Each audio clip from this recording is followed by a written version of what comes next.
Everyone, स्वागत है आपका हमारे चैनल ज्ञान हाउस फॉर ऑल में। तो आज की वीडियो में हम डिस्कस करेंगे साइंस के कुछ मोस्ट इम्पोर्टेंट एमसीक्यू जो कि प्रीवियस एग्जाम्स में कहीं ना कहीं आए हुए हैं। तो हम वीडियो शुरू करने से पहले अगर आप चैनल पे नए हैं तो चैनल को लाइक कीजिए, शेयर कीजिए और ज़्यादा से ज़्यादा सब्सक्राइब कीजिए। तो शुरू करते हैं आज का वीडियो। तो हमारा पहला क्वेश्चन है कि फादर ऑफ मेडिसिन किसे कहा जाता है। तो इसका जो राइट आंसर हो जाएगा वो हो जाएगा option C. Father of medicine किसे कहा जाता है? हिपोक्रेट्स को कहा जाता है।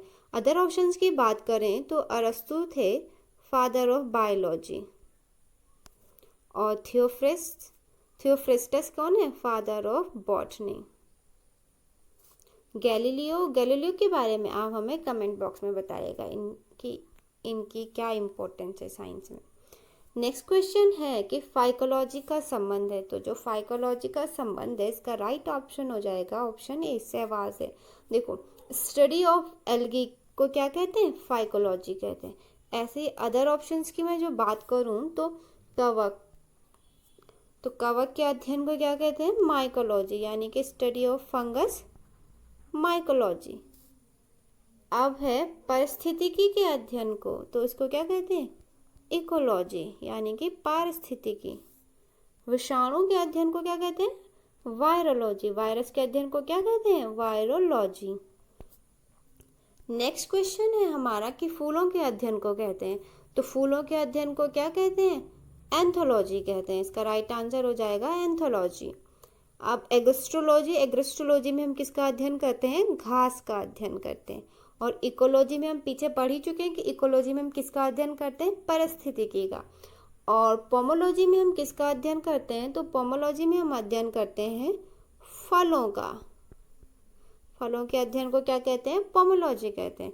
इसके बाद नेक्स्ट क्वेश्चन है कि वन अनुसंधान संस्थान है। तो जो वन अनुसंधान संस्थान है हमारा वो कहाँ है? देहरादून में है।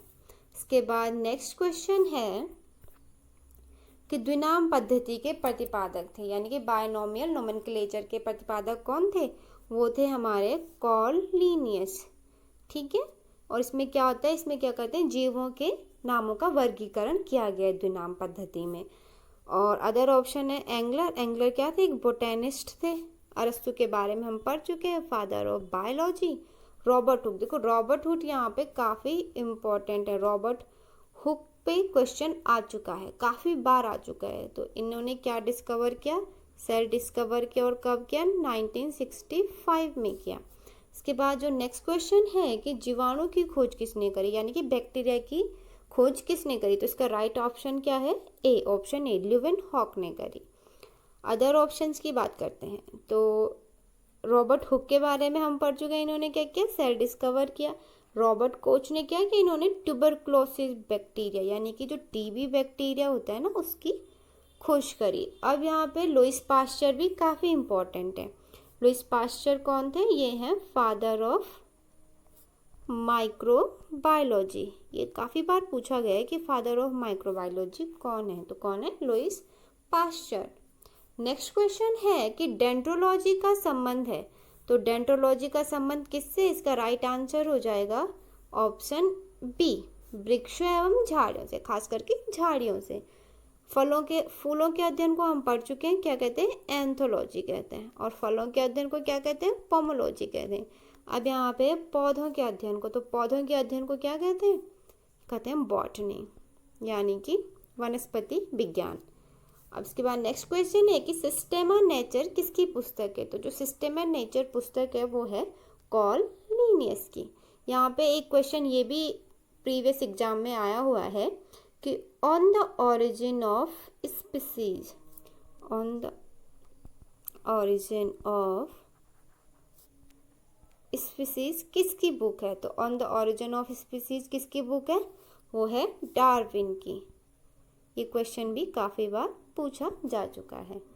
के बाद हमारा नेक्स्ट क्वेश्चन है कि दूध के दही के रूप में जमने का कारण है। तो जो दूध के दही के रूप में जमने का कारण कौन है?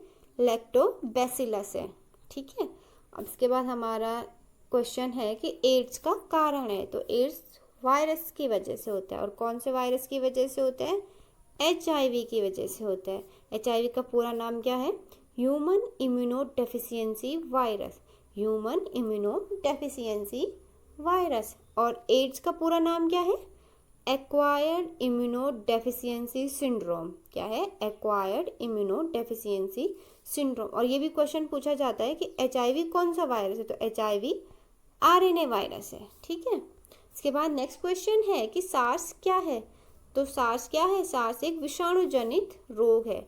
और सार्स का पूरा नाम क्या है? Severe acute respiratory syndrome, severe acute respiratory syndrome. और जो कोरोना वायरस है ना, वो भी सार्स के अंतर्गत ही आता है और ये किसको इफेक्ट करता है? ये हमारे रेस्पिरेटरी सिस्टम को इफेक्ट करता है। इसके बाद है कि आलू में मोज़ेक डिजीज़ का कारण है। तो जो आलू में मोज़ेक डिजीज़ का कारण है वो है विषाणु यानी कि वायरस। और इस डिजीज़ में क्या होता है? इसमें क्या होता है कि जो आलू के पत्ते होते हैं वो मुरझा यानी कि सिकुड़ जाते हैं और जिसकी वजह से क्या होता है? आलू का साइज कम हो जाता है। इसके बाद नेक्स्ट क्वेश्चन है हमारा कि एथलीट फुट बीमारी किसके कारण होती है? तो जो एथलीट फुट डिजीज़ होती है वो होती है कवक यानी कि फंगस की वजह से होती है। और इस डिजीज़ में क्या होता है? इसमें क्या होता है कि जो एथलीट्स होते हैं उनकी जो टोज होती है उसमें क्या हो जाती है? फंगस ग्रोथ कर जाती है। और ये जो बीमारी है मतलब जो फंगस की ग्रोथ होती है वो मोस्टली किस में पाई जाती है? एथलीट्स में। इसी वजह से इस डिजीज़ का नाम क्या है? एथलीट फुट डिजीज़ है। इसके बाद हमारा नेक्स्ट और लास्ट क्वेश्चन है कि एजोला है। तो एजोला क्या है?